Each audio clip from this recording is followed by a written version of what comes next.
التجبین المنتخبین ولعنۃ اللہ علی اعدائہم ومنکر فضائلہم وغاصب حقوقہم اجمعین من لیلتنا الی قیام یوم الدین اما بعد فقد قال اللہ سبحانہ وتعالی فی کتابہ الکریم وفرقانہ الحمید وقولہ الحق بسم اللہ الرحمن الرحیم انا اعطیناک الکوثر فصل لربک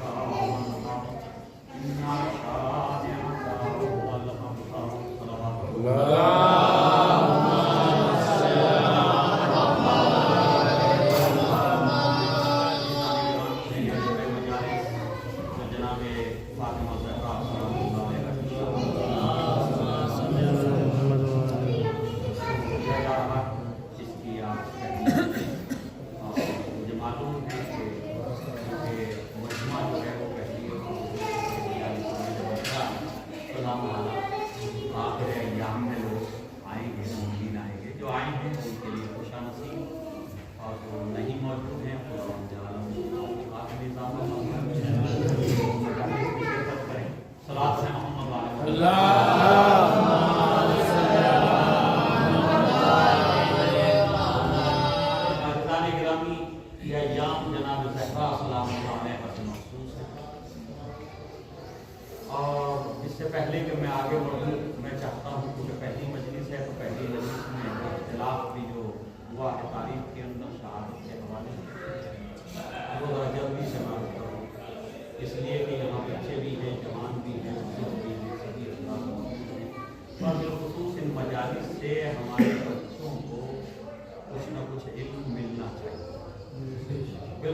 سیرت معصومین علیہ السلام، کیونکہ سوال بار بار ذہن میں پیدا ہوتا ہے کہ ابھی ہم نے پچھلے مہینے یعنی گزشتہ مہینے جماعت اولیاء کی 13 تاریخ کو شہادت جناب زہرا سلام اللہ علیہ کی مجالس منعقد ہوئی اور ماشاءاللہ سے پورے ہندوستان میں ہر جگہ سے پوری دنیا میں سے، اور اب یہ دوسری تاریخ جو تقریباً 20 دن کے بعد یہ دوسری تاریخ جو 3 جمادی الثانیہ کی تاریخ ہے اس میں شہادت کی، اور یہ روایت مشہور و معروف ہے 3 جمادی الثانیہ کی، لیکن سوال یہ پیدا ہوتا ہمارا نوجوان اور ہمارے بچے اور ہمارے بزرگ کہ یہ اختلاف ہوا تو ہوا کیسے؟ اختلاف کے مطلب کوئی اسباب نظر نہیں آتے۔ دیکھیے ولادت میں اختلاف ہو جانا ولادت میں اختلاف ہو کہ ولادت کس تاریخ میں ہوئی اس کو آپ لوگ قبول کرتے ہیں، کیوں؟ اس لیے کہ اس زمانے میں کوئی رجسٹر نہیں تھا، کوئی گورنمنٹ وہاں موجود نہیں تھی، کوئی سرکار نہیں تھی، تو ڈیٹ آف برتھ جو ہے وہ لکھی نہیں جاتی، تو وہ تو سمجھ میں آتا۔ ایک بار سب مل کے سلام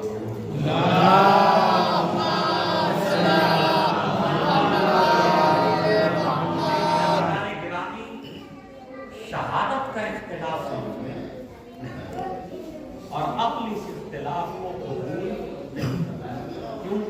اس لیے کہ پورا مدینہ مسلمانوں سے مسلمان ہی نہیں بلکہ صحابہ کرام سے مملوک تھا۔ پورے مدینے کے اندر سب کون لوگ ہیں؟ کلمہ کون ہے؟ مسلمان ہیں۔ اگر جو مدینے میں مسلمان ہے وہ صحابہ وہ بھی مدینے میں مسلمان کے ساتھ، تو صحابہ کرام اگر جناب زہرا سلام اللہ علیہ کی ذات گرامی کوئی ایسی ذات نہیں تھی جو مسلمانوں کی مخفی ہو، مسلمانوں سے جن کی ذات پوشیدہ ہو، یا مسلمانوں کے فضائل ان کے مناقب کو نہ جانتے ہوں، یا نبی کریم حضرت محمد مصطفیٰ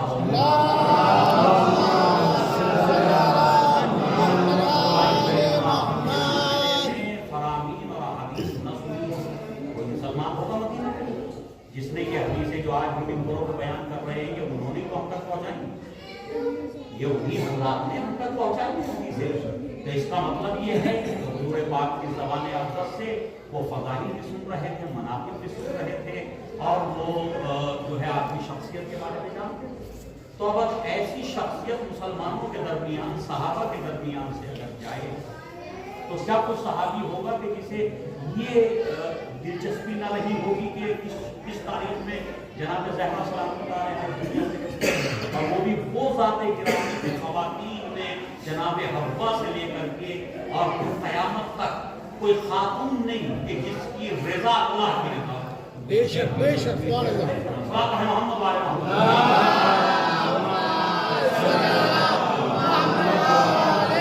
جناب حوا سے لے کر کے اور قیامت تک صنف ناموس میں کوئی ایک فرد ایسی دکھائیے کہ جس کی رضا اللہ کی رضا ہو, جس کا غضب اللہ کا غضب.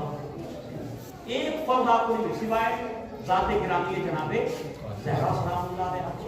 اچھا یہ فضائل کی روایتیں بھی تمام صحابہ کرام نے نقل فرمائی, امہات المومنین نے نقل کی ہیں. آپ دیکھ لیجیے بخاری کے اندر بھی روایتیں موجود ہیں اور صحابہ ستہ میں روایات اور بھی احادیث میں. تو اب سوال یہ پیدا ہوتا کہ کیسے اختلاف ہوا, کیسے مسلمان بھول گئے کہ اس تاریخ میں جو ہے جناب زہرا سلام اللہ علیہ کی شہادت. اب ہمارے پاس دو روایتیں شہادت کی ہو گئی. ایک روایت 13 جمادی الاولیٰ اور دوسری روایت 3 جمادی الثانی. تو ایک تو وجہ یہ بیان کی گئی ہے, ہمارے علماء نے جو محققین ہیں انہوں نے ایک وجہ بیان کی. وجہ یہ بیان کی ہے کہ اس زمانے میں عربی زبان میں نقطے نہیں لگائے جاتے تھے. نقطے جو ہوتے وہ نہیں لگتے تھے, نقاط نہیں تھے. تو اگر عربی زبان میں نقاط نہیں تھے اور بغیر نقطوں کے لکھا جاتا تھا اس لفظ کو, اس لفظ کے لکھنے کے کوئی بناوٹ اس طرح کی تھی جس سے دوسرے لفظوں سے فرق کیا جا سکے. اب کیونکہ جب عربی زبان میں ایک روایت ہے, پہلی جو روایت ہو رہی ہے وہ 75 دن کہ حضور پاک حضرت محمد مصطفیٰ صلی اللہ علیہ وسلم 70 دن کے بعد آپ کی شہادت واقع ہوئی ہے. دوسری روایت ہے 95 دن. یہی ہے جو ہم جس میں ہم جمع ہو رہے ہیں 3 جماعت اسلامیہ جو آئے گی میرے خیال میں جو ہے وہ 4 دسمبر یا 5 دسمبر کو بھی ہو, کبھی چانس نہیں ہوا. صلاۃ محمد والے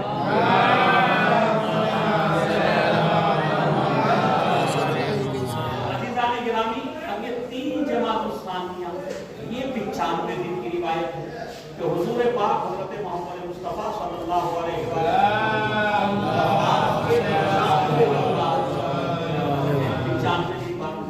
اس کا مطلب اب یہ جب ہم عربی میں 75 لکھیں گے اور 95 لکھیں گے, جب عربی میں 75 لکھیں گے تو عربی میں 75 کیسے لکھا جائے گا؟ 5 و 70.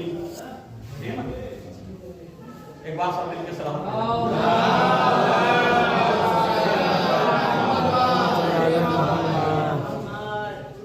ایک بار اور سلام پڑھنے کو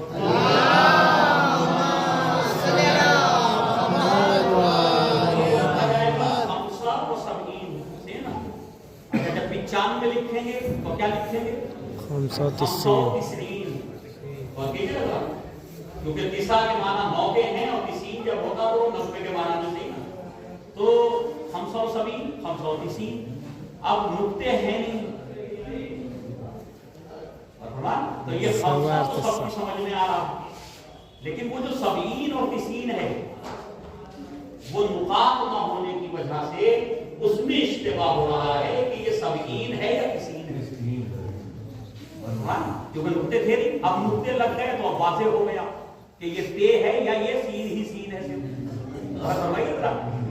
کیونکہ جہاں تے ہے, اب اس زمانے میں جو عربی ہمارے یہاں لکھی جاتی ہے اس میں نقاط ہیں, تو جب اس میں نقطہ لگائے جاتے ہیں تو پتہ چل جاتا ہے یہاں تے بھی ہے اور سین بھی ہے. لیکن اگر نقطے نہ ہوں تو اشتباہ ہو جائے گا کہ یہ سین ہی ہے یا کوئی اور حرف بھی اس کے ساتھ ملایا گیا ہے. تو اس لیے یہ اختلاف ہوا کہ یہ 570 ہے یا 530 ہے. اگر 570 ہے تو 75 دن ہوئے اور 530 ہے تو 95 دن ہوئے. ایک تو یہ وجہ بیان کی علماء نے. صلاۃ پڑھیں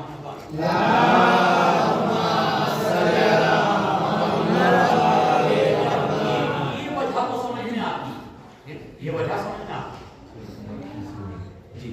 70 اور 30 کی وجہ یہ تو سمجھ میں آتی ہے, یہ سبب تو عقل قبول کرتی ہے. لیکن سوال یہ پیدا ہوتا کہ کیا